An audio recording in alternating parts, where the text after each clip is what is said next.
Hello, my name is Shankar Chattery, and this is my video submission for the Computer Security Open Source Contribution Final Project.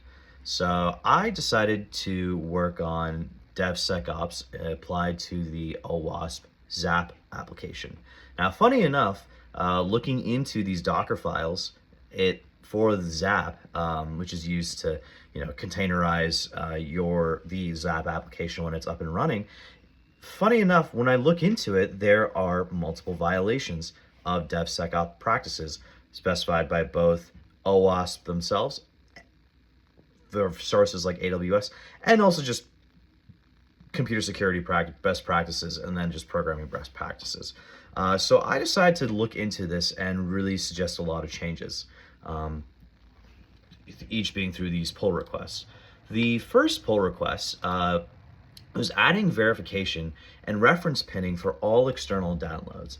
Now, what was happening is that the original Docker files were sending curl commands to URLs or wget curl commands, and then cloning these the URLs or the repos just as is. There was no SHA-256 verification. There was no checksum being performed to perform these validations, and this leaves room for man-in-the-middle attacks if there's no verification.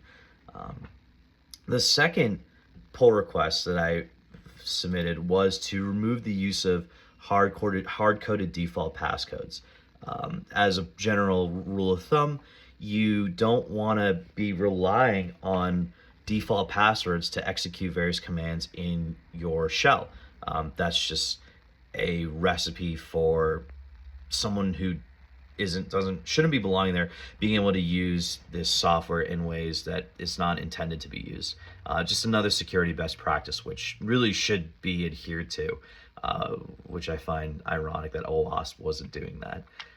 The third pull request that I did was removing unused build tools from final stages. Now, this was a bit of a challenge because I had noticed that they were installing tools like GCC and G++ compilers for C and C++ programs, but also things like AWS CLI and then Git and then Vim. A lot of these softwares and packages and services you install separately. You don't need to be installing compilers for your laptop. When you are running an application, you shouldn't be installing bulky programs like this. Moreover, especially if they're not needed, because looking through the code base of ZAP, there's no reason why you would need Vim. There's no reason why you need AWS CLI to be downloaded onto the machine when trying to run the application. So that was really just kind of grepping through the entire code base, seeing what was used and what was not being used, and then performing said modifications and removing those build tools. This is another computer security best practice. I'm not relying on packages and services that aren't needed. It's just reducing the attack surface overall.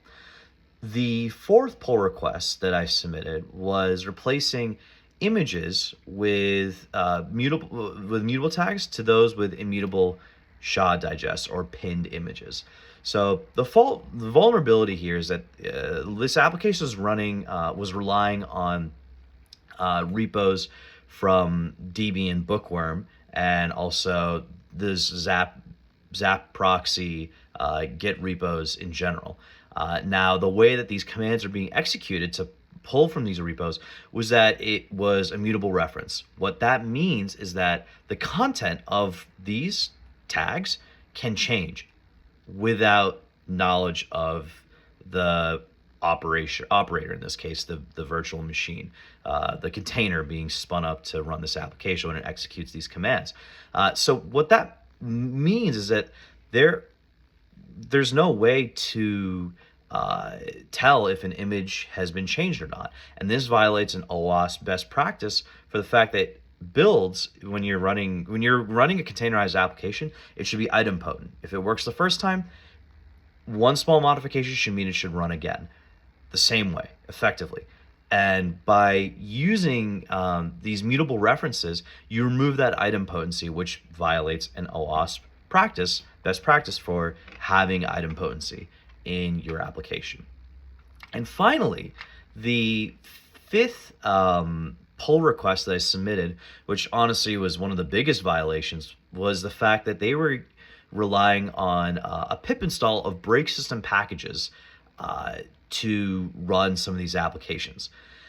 Now, what that does is that this effectively it ignores all warnings and requirements by Python to run the applications in a virtual environment, and instead assigns it to run at the OS level. Now, this violates several security principles, as mentioned before, right? I mean, you want to be able to containerize and run in a service, but more importantly, PEP 668, per the guidelines, says that you should be running Python programs in a virtual environment, in a containerized environment, which you can source and direct all Python codes and dependencies in one virtual environment instead of making a system-wide. And so what you should be doing is you should be creating a virtual environment, but instead they decided to run it at the OS level, which is another best practice which they violated. For this project, I learned a lot about DevSecOps. There are many dependencies which are very vulnerable if you're not careful. And these are things that you can't automate. A lot of these processes were automated for the sake of convenience, but you can't really get away with that, or else you subject yourself to supply chain attacks, which just so happens to be one of the largest growing attack vectors in computer security. So I really learned a lot about DevSecOps. Whether my pull requests get accepted or not, that remains to be seen, but I definitely will carry this knowledge into the future. And as I start work as a DevOps engineer, this will be on my mind.